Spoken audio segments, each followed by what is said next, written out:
As a moving business owner, your day starts with a plan. But what happens when your movers don't show and that plan falls apart? Last minute no-shows. You're left to bootstrap, jumping in as an extra body. Yet sometimes, even that's not enough. This isn't just a disruption, it's a barrier to your business growth. Introducing Moving Force, your on-demand moving team. With Moving Force, say goodbye to no-shows and hello to peace of mind. With reliable, on-demand staff ensures you're never undermanned, turning your operational nightmares into a thing of the past. Moving Force, where every day is moving day and every move is smooth. Empower your business and keep growing without missing a beat. Join Moving Force today and move forward with confidence. All right. Welcome to another episode of Mornings with Movers, y'all. So the next scenario we have right now is the CRM business. Oh, we got a player in the building. So Jason, not being biased or anything like that, how has the right CRM changed how businesses operate? Not being biased, right? No, I'm just kidding. Yeah, I mean, I think any business, regardless of what industry you're in, you need a CRM. You need to be able to be organized. You need to be able to keep track of follow-ups like we spoke about before. You need to be able to have something to be able to keep with your branding and the messages you're sending out, especially in the moving industry. Your estimates that are going out, the automation of that, the way that they look the same for all the customers, for your customers, easy to read, easy layout of the inventory and the ability for the customer to be able to e-sign. I think there's a million things, every CRM for the most part that's out there now, I mean, is also keeping track of your payroll and keeping track of your guys' just specific hours. The GPS tracking for your trucks is built in. I think that it's a mistake for companies that are first starting out to not get a CRM.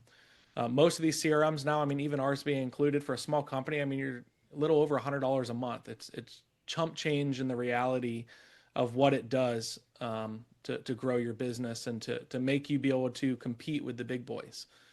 So, yeah. Okay. And then we're going to roll that over to Steven. Same question. How has having the right CRM change how businesses operate? Gosh, I couldn't imagine doing it without a CRM. I mean, your follow-ups there, your organization's there, your security's there.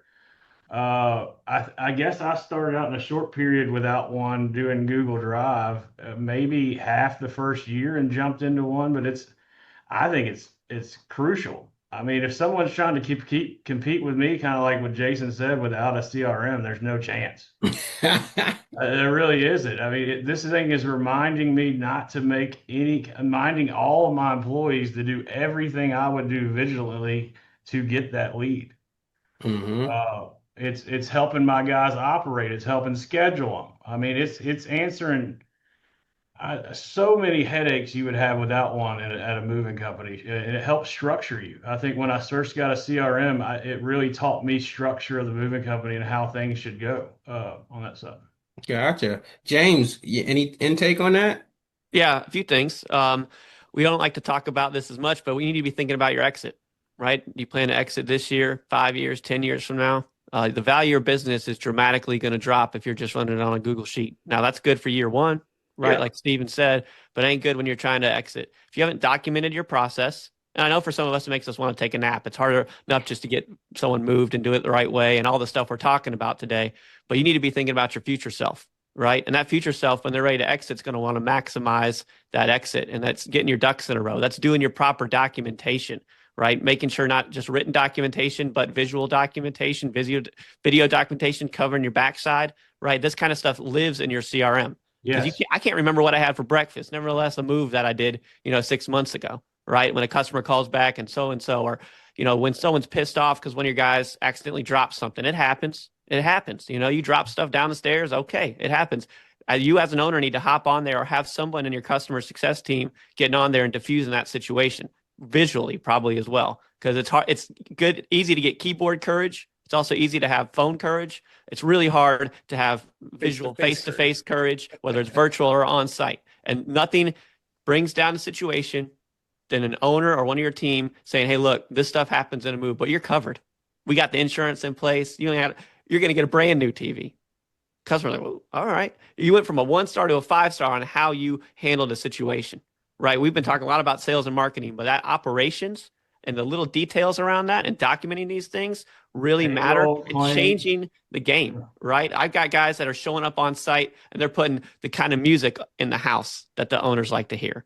They're finishing up by having a gift card to dinner. Hey, you just moved today. Dinner's on us tonight. They build that into the bid. They bid customer experience into the bid, and they document that in their process, and they show they did it in their CRM to make sure every little piece is taken care of, because we want to be consistent. If you're not consistent, you're messing up, right? You have to have that consistency, and that's done through that documentation. This is the heartbeat of your business. We call it the one source of our truth. So let's up our game there and think about future self when you're ready to exit the business and have a good time switching out of the business. To share on James' side on that, it got me all excited. Because I've had a CRM since the beginning, I have 50,000 clients' contact information. No. 50,000 Memphians. That's worth a lot of money for somebody who's wanting to buy me one day. Now, nobody hears me. I'm not interested in that, but I'm at my office. But 50,000 Memphians loyally with the brand, as we talked about, Matt. That's very, very powerful for me. And so I wouldn't have that if I wasn't bought into a CRM. And it'd be hard for you, because now that you have those 50,000 that are in there, you have all those people's move dates when they originally moved with you. You have so much information for retargeting them over the years, and I think many people move. And Jason, industry-wise on yours, I know you get this. Anytime I'm around Jason, I pick his brain because he has 1,400 moving companies, so he sees trends like no other. How much is repeat business? Yeah, thousands. I mean, huge. Most moving companies that have been established, it's what, 30% of their business. So, you take that, you, Stephen, curious actually, but you're approaching $10 million. What do you know what your repeat is? He's like, let me look in my CRM. Let's look at the CRM. No, I was going to have to look at my CRM, but it's number one. Yeah. Repeat is number one by far. Yep. And creating business. Like if I need the trucks run, I got a spiff called Mini Moves. I'm going to hit my places in each zip code and say, hey, we're in your area. Would you like us to do anything? We're sending a truck out for a Mini Move starting at this price. Yeah. One thing you had brought up earlier, James, about the setting the music and the tone and stuff, it reminded me, I did a podcast with the franchise owner of Pink Zebra maybe a year ago. Super nice guy. They came from the cleaning industry space. He built a huge, sold it for like $100 million franchise. And one of the interesting things they do, and I really picked up on it, and I don't think anyone else is doing it, but it's interesting. For moves that people book with them, they don't tell them they're going to do this. But like 3 days before they move, they send them a text. And if they don't reply, they call them and say, hey, because you booked with us, we want to buy you dinner the night before your move. And we're going to order DoorDash for you. And here's the 4 or 5 places you can pick from. Let us know what you want. And they allot, most of these are probably bigger moves. They're 3-4 bedroom homes, a couple $1,000 moves. They allot, $75 to $100 to do that. But they said it's unbelievable the amount of people that write that in their reviews. Like they specifically put this in their reviews. Like they're so thrilled because it's not something you're expecting. It's one thing if you're booking a move and you say, hey, when you book with us, we're going to buy you dinner too, because then you're kind of using that as a way to persuade them to book with you. But it's another when you do something like that and they're not expecting it. It's, it's just, it's icing on the cake. Right? Yeah, we hosted a virtual conference and I had Pink Zebra speak, and they spoke to what Jason's talking about. In addition, they have a mascot, a Pink Zebra. And if there's kids available, it will show up for the kids and hand out candy. You want to talk about trying to compete with that? What they have understood is that moving is an experience. It's one of the biggest life things that happen, as everybody knows, right? And people are stressed out. So if there's anything you can do that changes the mood and it differentiates yourself, and it might feel like another thing I got to do. Are you kidding me right now? Right? make that investment, Beautiful. build it into the bid. You don't have to be the also too, cheapest. James, when you speak to that though, right? You also talk about the SOPs and stuff that Yeah. you build. Like if you build that into your pillars is your marketing, your sales, your support, and the experience. But you build that into the SOPs, then it isn't another thing you have to do because it's now something that you can Exactly. hire out. Part of and the process. Part of it. Absolutely. I just Yeah. finished You're a there for book the called exit.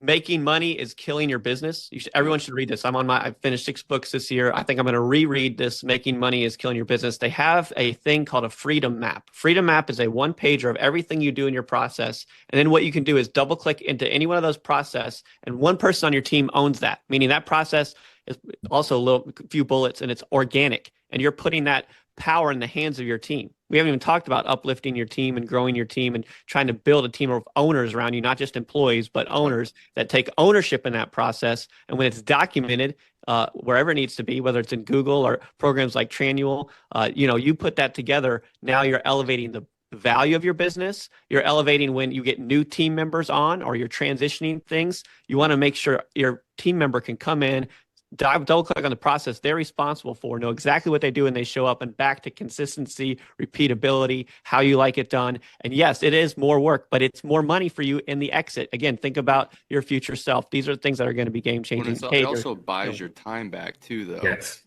Yeah, that's the whole Systematize purpose your of being a business. owner.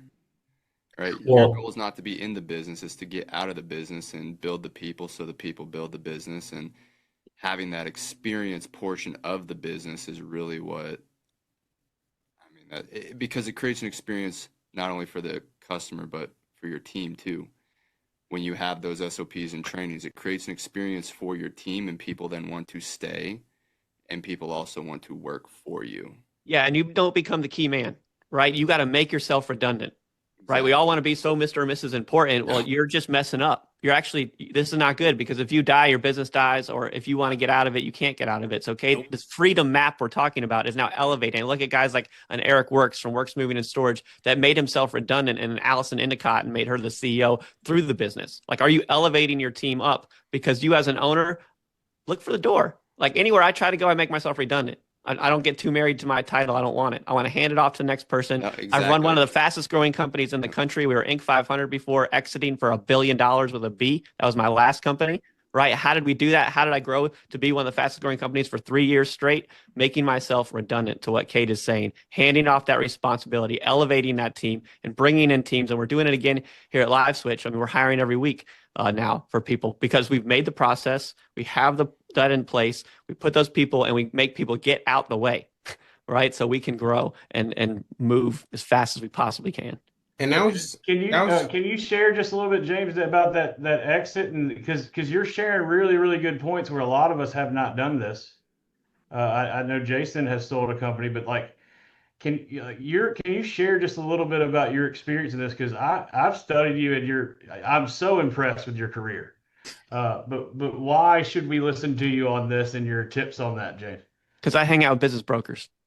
All right. They teach me the game. I'm helping a guy. I actually part of a watch company. All right. Mechanical watches. If any other nerds are out there, I sit on the board of this company. It's an American company out of North Carolina, and we're looking to exit. And I'm helping these owners. I don't care if you're in the moving industry or whatever industry you're in. Here's what you're going to need. You're going to need 3 years of solid financials. If you don't have 3 years, it's going to be harder for you. You can still do it, but you need 3 clean years of your P&Ls looking really good. All right. You need the other 3 years of your tax returns looking good. Okay. So when someone comes to buy, you need to understand. Let me just speak truth to you guys. All right. And if you want to talk more, just reach out to me about this stuff. I nerd out about it. Okay. So if you're doing 10 million of revenue, Stephen, right? That's your baby. That's your love. You're like, oh, she's going to be worth 20 million. No, she ain't. Because you don't understand the buying market. And you might already understand it, Stephen. I'm not speaking. No, you're fine. Yeah, for most people, when they think, like, I'm helping a barbecue restaurant exit right now. They do 2 million a year. They're fabulous. And they think their business is worth 3 million. It's not. All right. You need to understand EBITDA. And if you don't understand EBITDA, you need to understand seller's discretionary income. That is your gold. All right. That's what, if you're going to sell to private equity, you're going to sell to an owner. They're going to look at your seller's discretionary income, which is typically 20% if you're doing well of your business. So if I have a $10 million business, right, that's 2 million. And then different industries command different multiples. All right. Typically, you can just take it and times it by 2 or 3. Don't get cute. It's not worth more than that. You got to understand what someone's going to pay for that business, right? So for Steven's business, 2 million of seller's discretionary income, we can times it by 2. Probably someone is in the business to buy his moving company for $4 million. Yes, he does 10 million in revenue.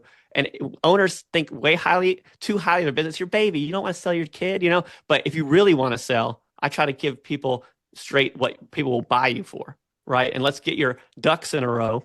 All right. I help people get their ducks in a row and they get ready to have a successful exit. Okay. So these are the kind of things you need to be thinking about for future self. If you ever want out of the game and you want to actually have a liquidity event, and then after that, get your financial planner to figure out what you're going to do with all that money, right? Happy to talk you guys through any of this stuff as well. I used to own and operate painting, power washing companies before getting into tech and having big exits for tech and buying companies. So if you guys want to talk through this stuff, I got you, even at the home service level. What's one of the big 6 books you recommend for us to read? Built to Sell, or is that outdated now? No, Built to Sell is great. I would recommend Buy Then Build. Buy Then Build. This is for people also in the market to buy, but you can look at it as a seller, right? Like it's speaking to people who are looking at, rather than most 90% of startups fail, right? Someone said it earlier. Those summer startups come in, bye-bye, nice knowing you. I'm not even going to remember your name, right? But if you want to actually live, you want to go a little bit further, sometimes you're going to want to buy an established business. Like I'd rather buy Steven's business than start my own, right? Because I want to have 10, 15 years or however long he's been doing it under the belt. And I want to come in here and buy then build. That's the name of the book. All right. And get your, whatever you want to listen to, and turn your trucks into classrooms.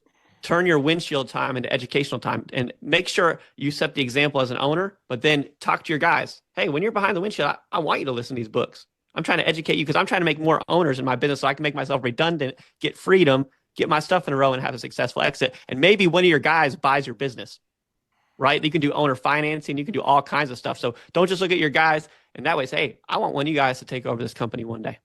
Who wants to be CEO? Who wants to be the owner? Let's get our stuff, and don't look at them. It's like, oh, they're just going to quit and like go compete against me. Well, elevate them, make them not want to quit, right? After, on that note, you got to drop the mic. That James was awesome. dropping these gems. So just to get back on track real quick. So for a company now, I ran into a bunch of companies not using CRMs that's been around for years. So for a company not using a CRM yet, what's the first benefit they'll see when they implement it? And we can start with anybody on that one. Well, I got a great Organization. example. Okay. Jesus. I seriously got a great example because I just talked with someone. We all were like, ah. This person's been in business for 50 plus years. They still do everything pen and paper. And they get people calling them like, hey, I think we used you. Do you remember? And they're like, I don't know. And it's all filed away somewhere. Keep in the a file, file cabinet for 2017.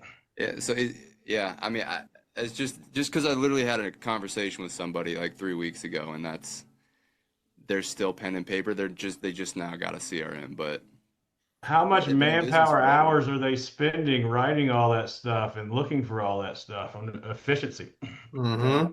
So here's the thing. So J&J Metro, the reason I started Moveitpro, like it wasn't to build it to what it is today. Like it really wasn't. To be honest with you, it's far exceeded what I thought was possible, and what it's been able to provide for us. But moving company opened in 1968. When I came into it around 2010, as a, in my 20s, my dad was ready to retire and wanted me to start taking over. And everything was pen and paper. And it was, as a 20-something-year-old that's pretty tech savvy at the time. To be honest, I said, this is bullshit. Like, this is terrible. Like, customers, you'd call in. We had an order for service. Gosh, I think I had one in here. An order for service that when we were given a phone quote, we'd essentially handwrite everything. We'd briefly take their inventory, but it was kind of, again, briefly because you're handwriting it. As soon as you'd get off the phone with the customer, if they didn't book, you'd go file it in a filing cabinet. And you hope they call back. And then the secretary, you'd hand her that stack of papers, a couple times a week, and she'd call through them and she'd handwrite on there when she left a message or whatever. And God forbid the customer called back to finally book or has more questions. You hope you filed it in the right spot because most of the time you didn't. or someone didn't, or it was lost. And, this was a common thing that happened for us. A customer would call back in, they were ready to book. You'd ask them what their last name was. You'd go to the filing cabinet. You'd sort through all the D's. You'd finally find it. You'd come back to your desk. You'd ask them, what day are you looking to book? And let me see what our availability is. They'd tell you, I want to move next Thursday. You say, okay, hold on one second. You'd walk over to the calendar book, which was another book in the, main area. You'd go through it and you'd go, oh shit, we're booked on Thursday. We got availability Friday. Let me go back to the phone. You'd go back to the phone. Hey, we're booked Thursday. We could do Friday for you. And that was the normal process that we did for years. One of the biggest problems that happened is, we'd book that move and say they, gave us the inventory over the phone. We didn't really send them anything in writing. We gave them the quote over the phone, which was, obviously was legal at the time. They didn't require us to send anything in writing. And God forbid the customer had 3 times the amount of stuff. They'd want to argue with you that they told you there was more stuff, even though on your paper, they didn't, but you couldn't provide proof. And that was a really hard thing that we had to deal with. And so that was one of the first things we did with Moveitpro. As soon as while we're on the phone with the customer, as soon as we get off, it sends them the estimate that they look at. It tracks if they opened it, tracks where they opened it from, what city, what state, the IP address, so that it's very protects the moving company in the sense of those scenarios, because people usually have more stuff than they tell you over the phone. Oh yeah, every time. And then in that scenario, if a customer called in and said, hey, I moved you, I think I used you guys 5 years ago. We have the same amount of stuff. Do you mind pulling up our old estimate or whatever? The good news is we kept it. We kept it for 7 years. And those got moved to the filing cabinet, which is above the office. You had to go out in the warehouse, go up the metal stairs, and we had a bunch of filing cabinets up there. And that was rough because, we'd been in business 40 years and we did a lot of moves. So looking for a specific move, we didn't keep estimates, but a specific move, you'd find the paperwork and pull it back down. But just a pain in the butt. I mean, in reality, it was inefficient. And it's not even safe. Don't let a fire happen. Yeah, fire happens, everything's gone. Dead man. Everything's gone. Yeah, put it in the cloud. It just, the ability now for, back then there was no working from home. You couldn't work from home because all your paperwork was at work. Nowadays owners, it's amazing to be able to see so many owners. Obviously we all have opinions on employees working from home, and which for the most part I'm against, but owners being able to work from home wasn't really a thing back then. You couldn't see the paperwork. You couldn't see your dispatch board. You couldn't see what was going on to really get a handle of what's going on in the company. Nowadays, Steve can pull up on his phone and see exactly how much revenue they're doing today, tomorrow, next week, how much availability we got, how much claims we got. You can pull anything from anywhere, and it allows him to be able to travel and spend more time with his family, which I think is a big part of that people don't realize that CRMs allow us to be able to do. Mm-hmm. I'll get off my soapbox now. Well said. All right. So we're going to go into James space now, video tech. How important is video for attracting new clients in 2025? How important is it for the top NFL person to run fast? Ask Tyreek Hill. Money, speed to lead. How we compete. Everyone competes. A boxer competes, an Olympian competes. I don't know if everyone here has it, but I'm sure you do. It's called this thing called Amazon Prime. Mm-hmm. You don't have to subscribe to Amazon Prime. You can wait 2 weeks for your stuff that you buy. We're delivering Prime Day stuff over here. I had to figure out a way to get my money back from my wife.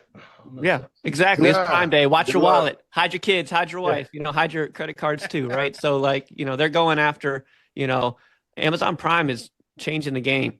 Mm-hmm. And the customers expect that, especially the ones that, don't need you around the kitchen table anymore, right? Or their company's giving them money to move. What are they doing? They're going to Google, finding one with the most stars and giving a call, and you better pick up the phone like we talked about earlier, but then it's a race to the face. I'll get in front, and I'm on all industries, and I'm getting on different stages, and I ask people, hey, is your AI robot your number one salesperson? Oh, it's never a hand is raised. Is AI important? It is important for little bitsy questions, but when it comes to putting money on the line and signing contracts, you better have a face. And that can be done at the dinner table, or it can be done virtually. Both of them need to be recorded. How many times have you sat down with someone virtually or at the dinner table like, well, let me talk to my spouse before, it's a 4-figure move, sometimes a 5-figure move. Yeah, they're going to think about it. Did you record the session? You know who the worst salespeople are? That spouse, right? 100%. So if I can have a spouse watch me or my sales guys work, oh man, that guy really looks credible. Looks credible. Doesn't sound credible. Looks credible. Looks. And when you can see things, are you blind bidding? When I moved, my mover blind bidded. This was now 6 years ago, and he didn't send the right amount of trucks. Was I happy? Nope. Did my bill go up? Yep. Did he blind bid me? Yep. Did it suck? Yep. Totally sucked. I had a bad moving experience because they blind bid. They're just calling and blind bidding. All right. Or relying on things they can't do the job you do. Right. You're trying to take your inventory list. You want your inventory to be spot on. You can't see everything sometimes. Right. But the name of the game is speed to lead. Right. Have you ever had it to where, I'll send one of my guys out early next week on Monday. You call on Monday. Hey, I'm headed out. I already booked somebody. Yeah. You lost. You lost because you were slow. Right? We try to switch them. We try to live switch them. We live switch them. Hey, let me go ahead and do that virtual. And we find, I don't know if this is something that you would advertise, James, but our booking percentage is just like doing an on-site, a little bit more, because we find when a customer goes through it, it's such a unique experience. They don't want to do it again. That's right. We just did a virtual conference, a live switch survey. They're like, okay, that was a little bit weird. I really liked getting to know Steve, but let's go ahead and sign it up because I don't want to do that with another company. And nobody. I got 4 kids. Do I want to wait around for someone to show up? Yeah. No, I got work to do. My wife's got work to do. That's old school. That's for the knuckle draggers. Y'all have like a best practices walkthrough. Oh yeah, 100%. Yeah, we got white papers. We do 24/7 training. So you want to train at 2 a.m, we got you. Go ahead, Dwight. We've been cutting you off. No, you're good. I was going to say that's part of the sales flow. Making sure that basically you are not just giving a price to a customer. At the end of the day, yes, some customers will call and say, "Hey, I got a 2-bedroom. How much is it going to cost me?"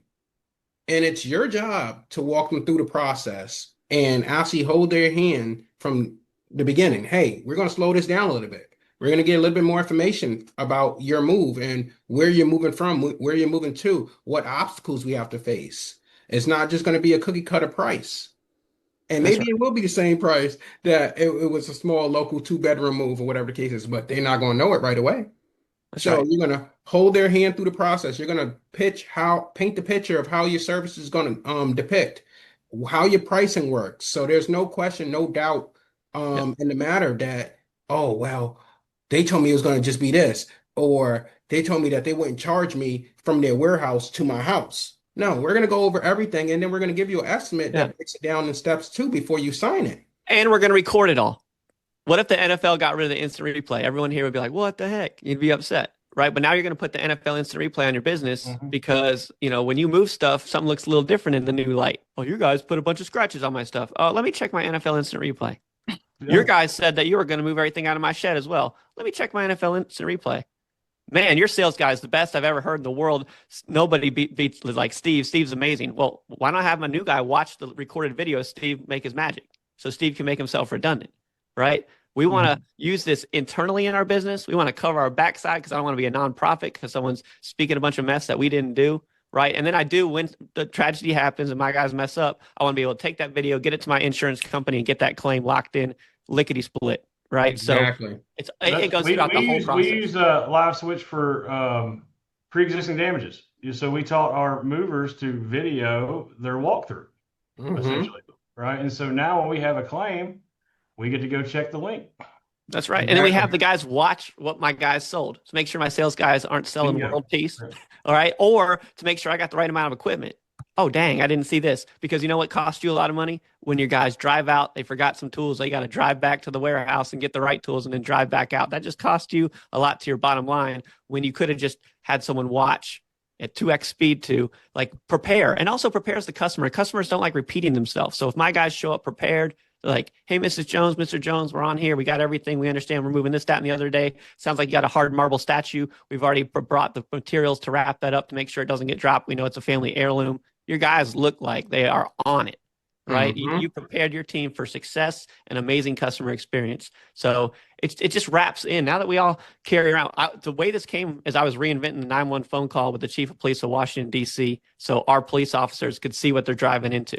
It's called situational awareness. Okay. And it was just, oh, we made the Nextel walkie-talkie. So being able to see these things quickly with no app downloads, being fast. Nobody wants to download another app. Nobody wants to scroll through all the pictures just to upload something to you, right? Like you don't want stuff on people's phones, but we want to use the cameras that people are using. Your employees all have, I think they give you one of these when you're born. Everybody's got these. Let's use them and abuse them in all the right ways and then put them in the CRMs so we can tap into them, later on. All right, y'all. Thank y'all again for joining us. And we'll see y'all next episode of Mornings with Movers.